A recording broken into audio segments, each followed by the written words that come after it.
Hello friends, welcome back to my channel. ನಾನಿವತ್ತು ನಿಮಗೊಂದು ಒಳ್ಳೆಯ ರುಚಿಕರವಾದಂತಹ ವೆಜಿಟೇಬಲ್ ಪೊಂಗಲ್ನ ಯಾವ ರೀತಿ ಮಾಡೋದು ಅಂತ ಅಂದ್ಬಿಟ್ಟು ತೋರಿಸ್ಕೊಡ್ತೀನಿ. ಆದಷ್ಟು ನನ್ನ ವಿಡಿಯೋನ ಕೊನೆವರೆಗೂ ನೋಡಿ, ಸ್ಕಿಪ್ ಮಾಡಿಬಿಡಿ.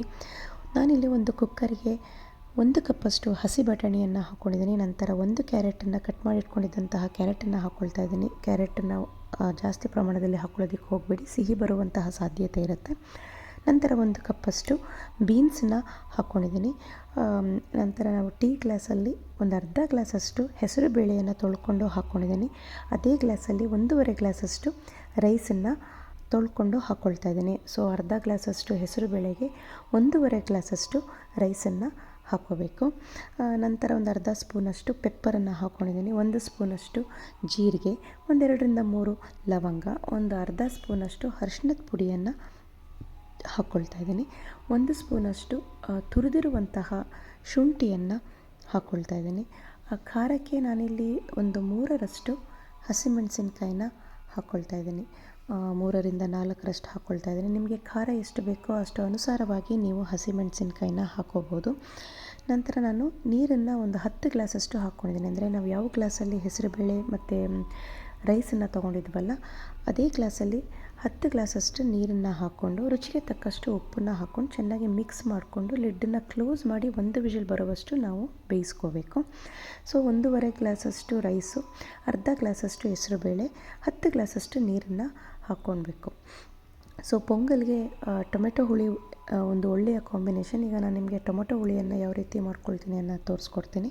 ನಾನೊಂದು ಮಿಕ್ಸಿ ಜಾರಿಗೆ 3ರಷ್ಟು ಟೊಮೆಟೊವನ್ನು ಕಟ್ ಮಾಡಿ ಹಾಕ್ಕೊಂಡಿದ್ದೀನಿ.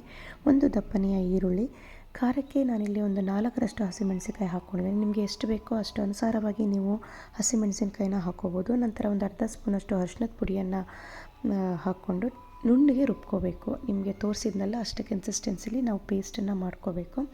ನಂತರ ಒಂದು ಪ್ಯಾನ್ಗೆ ನಾನು ಎಣ್ಣೆಯನ್ನು ಹಾಕ್ಕೊಳ್ತಾ ಇದ್ದೀನಿ. ಎಣ್ಣೆ ಚೆನ್ನಾಗಿ ಕಾದ ನಂತರ ಸಾಸಿವೆಯನ್ನು ಹಾಕ್ಕೊಳ್ತಾ ಇದ್ದೀನಿ. 1 ಸ್ಪೂನಷ್ಟು ಜೀರಿಗೆಯನ್ನು ಹಾಕ್ಕೋಬೇಕು. ನಂತರ ಕರಿಬೇವಿನ ಸೊಪ್ಪನ್ನು ಹಾಕ್ಕೊಳ್ತಾ ಇದ್ದೀನಿ. ಸ್ವಲ್ಪ ಪ್ರಮಾಣದಲ್ಲಿ ಇಂಗನ್ನು ಹಾಕ್ಕೊಂಡು ರುಬ್ಬಿರುವಂತಹ ಟೊಮೆಟೊ ಪೇಸ್ಟನ್ನು ಹಾಕ್ಕೊಳ್ತಾ ಇದ್ದೀನಿ.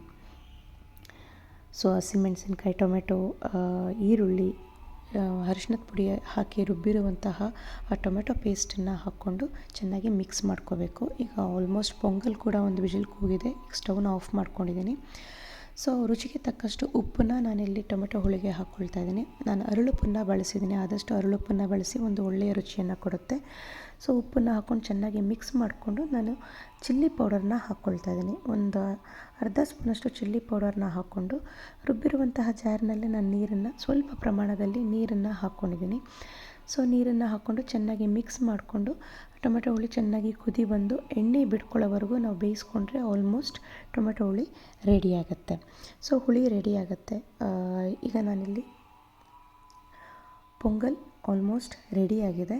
ಪ್ರೆಷರೆಲ್ಲ ಹೋಗಿತ್ತು ಕುಕ್ಕರ್, ನಾನು ಲಿಡ್ಡನ್ನು ಓಪನ್ ಮಾಡಿದ್ದೀನಿ. ಪೊಂಗಲ್ ಆಲ್ಮೋಸ್ಟ್ ರೆಡಿಯಾಗಿದೆ. ಸೊ ನಿಮಗೆ ಎಷ್ಟು ಗಟ್ಟಿ ಅನಿಸಿದ್ದಲ್ಲಿ, ನಿಮಗೆ ಎಷ್ಟು ಕನ್ಸಿಸ್ಟೆನ್ಸಿಲಿ ನೀರು ಬೇಕು, ನೀರನ್ನು ಬಿಸಿ ನೀರನ್ನು ಹಾಕ್ಕೊಳ್ಳಿ. ಸೊ ನೀರನ್ನು ಹಾಕ್ಕೊಂಡು ನಾನು ಕಟ್ ಮಾಡಿ ಇಟ್ಕೊಂಡಿದ್ದಂತಹ ಸಣ್ಣ ಪೀಸಸ್ ಆಗಿ ಕಟ್ ಮಾಡಿ ಇಟ್ಕೊಂಡಿದ್ದಂತಹ ಕಾಯಿ ಚೂರನ್ನು ಹಾಕ್ಕೊಳ್ತಿದ್ದೀನಿ. ಕಾಯಿ ಚೂರು ಆ ಪೊಂಗಲಲ್ಲಿ ಬಾಯಿಗೆ ಸಿಗ್ತಾ ಇರೋದು ಒಳ್ಳೆಯ ಟೇಸ್ಟನ್ನು ಕೊಡುತ್ತೆ. ಸೊ ಕಾಯಿ ಚೂರನ್ನು ಹಾಕ್ಕೊಂಡು ಮಿಕ್ಸ್ ಮಾಡಿಕೊಂಡು ಕುದಿ ಬರೋದಕ್ಕೆ ಬಿಡ್ತೀನಿ. ಅಷ್ಟರಲ್ಲಿ ನಾನು ಒಗ್ಗರಣೆಗೆ ರೆಡಿ ಮಾಡ್ಕೊಳ್ತಾ ಇದ್ದೀನಿ.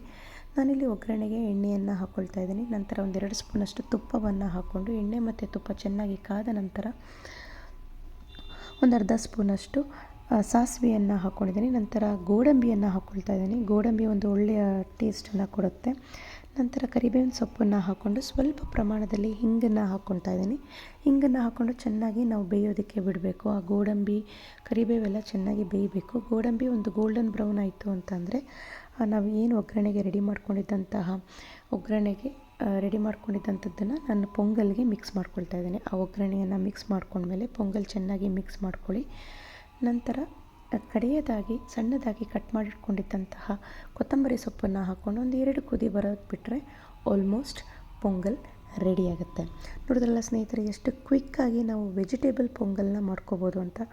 ಸಾಮಾನ್ಯವಾಗಿ ಪೊಂಗಲ್ನ ಹಾಗೆ ಮಾಡ್ಕೊಳ್ತಾರೆ. ಈ ರೀತಿ ಒಮ್ಮೆ ವೆಜಿಟೇಬಲ್ಸ್ ಹಾಕ್ಕೊಂಡು ಪೊಂಗಲ್ನ ಮಾಡ್ಕೊಳ್ಳಿ, ತುಂಬ ಟೇಸ್ಟಿಯಾಗಿರುತ್ತೆ. ತುಂಬ ಕ್ವಿಕ್ಕಾಗೂ ಮಾಡ್ಕೋಬೋದು, ಆರೋಗ್ಯವಾಗೂ ಇರುತ್ತೆ. ನಂತರ ಪೊಂಗಲ್ಗೆ ಒಂದು ಒಳ್ಳೆಯ ಕಾಂಬಿನೇಷನ್ ಅಂತ ಅಂದರೆ ಹುಳಿಯನ್ನು ಕೂಡ ಈ ರೀತಿ ರುಬ್ಬಿ ಈ ರೀತಿ ಮಸಾಲೆಯನ್ನು ಹಾಕ್ಕೊಂಡು ನೀವು ಹುಳಿಯನ್ನು ಮಾಡ್ಕೊಳ್ಳಿ. ಅಂದರೆ ಈರುಳ್ಳಿ, ಹಸಿಮೆಣಸಿನಕಾಯಿ ಎಲ್ಲ ಮಾಡಿಕೊಂಡು ಟೊಮೆಟೊ ಹುಳಿಯನ್ನು ಮಾಡಿಕೊಂಡ್ರೆ ಅದೊಂದು ಒಳ್ಳೆಯ ಕಾಂಬಿನೇಷನ್ ಪೊಂಗಲ್ಗೆ. ಖಂಡಿತವಾಗ್ಲೂ ಒಮ್ಮೆ ಟ್ರೈ ಮಾಡಿ. ಮತ್ತು ಆ ಟೊಮೆಟೊ ಹುಳಿ ಏನು ನಾನು ತೋರಿಸಿದ್ನಲ್ಲ, ಆ ಹುಳಿ ಬಂದು ಒಂದು ದೋಸೆಗೂ ಕೂಡ ನಾವು ಈ ರೀತಿ ಹುಳಿ ಮಾಡ್ಕೊಂಡು ತಿನ್ಬೋದು, ತುಂಬ ಟೇಸ್ಟಿಯಾಗಿರುತ್ತೆ.